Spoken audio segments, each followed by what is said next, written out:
Ted Lasso's Roy Kent is actually based off of former Manchester United captain Roy Keane. I know what you're thinking. Roy Keane, Roy Kent. Roy Keane, Roy Kent. It's basically the same name. I mean, these bloody writers couldn't have made it any more blatant that they were just copying Roy Keane's entire package. I mean, these guys are supposed to be Emmy award-winning writers, the best of the best, the cream of the crop. They could surely have thought of a better name for Roy Kent than just basically copying Roy Keane's name. Give him something like Bob or Bill or Dan, something really original.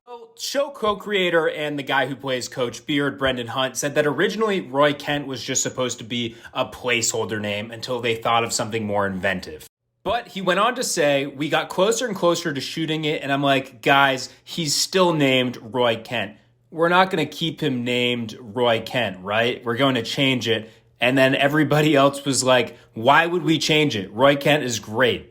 And well, they basically copied everything else about Roy Keane's entire life. I decided to include this clip of Erling Haaland's dad injuring Roy Keane to give you an idea of how much of a total a-hole Roy Keane is. So basically, Roy Keane ruptures his ACL on this play. Alfie Haaland walks back up to him and tells him that he's faking it and stands over him while he's on the ground suffering from an ACL injury. So, I mean, obviously not a great look for old Alfie, but to be fair, in his defense, everybody makes mistakes and it's football. I mean, these guys are flopping around more than fish out there. What does Roy Keane do? Oh, I don't know. He just ruins Alfie's entire career. He does a spikes up slide tackle that effectively limits Alfie from ever being able to play a full 90 minutes ever again. And all he gets in return is an 8-game suspension and a $150,000 fine. So basically what I'm trying... Now, while Roy Keane has his faults that they all but left out of the Roy Kent character, one of his most positive attributes is the ability to stand up for his teammates. The most notable moment for Keane was in 2005 when Vieira, an opposing player, started chirping one of his teammates. Roy absolutely lost it before the match, ready to fight Vieira before the match could even take place. I mean, look at Keane here. He's practically foaming at the mouth. He's way in the back, but he's being held back by his teammates, and eventually a referee has to intervene. I don't know about you, but this kind of reminds me of Ted Lasso Season 1, where Roy literally has to step in to prevent his teammates from bullying Nate.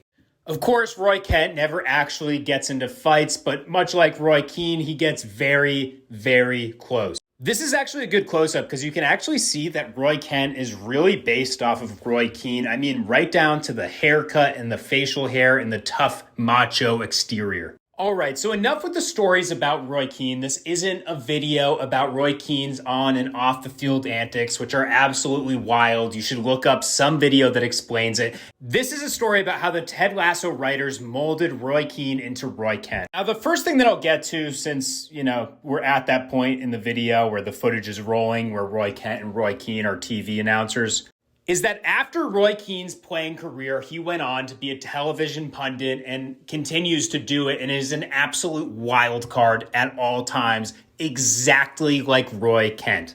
Now, in this situation, this is where the comparisons stop because Roy Kent realizes that he hates being a television pundit and he'd much rather be a coach because he's better at it.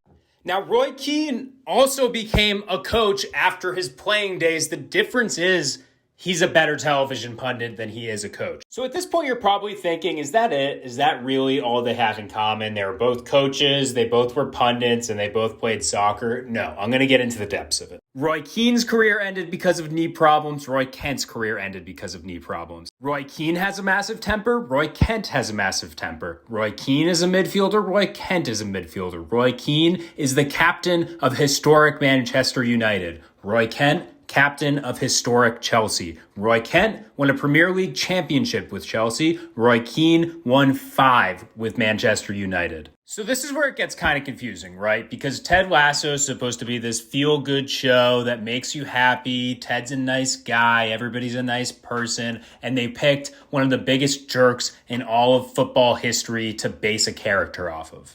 Well, co-creator Brendan Hunt said that when he was getting into football, it was the peak era of Manchester United, and he's still not a Man U fan, but he was fascinated by Roy Keane and the entire soap opera that followed him. Anyway, back to my point, whatever point that was that I was trying to make. Brendan Hunt said, quote, When we're putting this show together, we said, we know Ted's nice. What is an existing football archetype that we could have him deal with? And we could think of no greater obstacle than human bummer Roy Keane in his midst. Now, I think this is the most important decision that the writing staff at Ted Lasso decided to make. They said, we're going to base it off of this guy, Roy Keane, but we're going to turn Roy Kent into his own person, his own character. And because of that, we've gotten a character better than Roy Keane could have ever been. We see Roy's soft side as he dates Keely and takes his niece out on dates. And ultimately, that's what makes Kent better than Keane.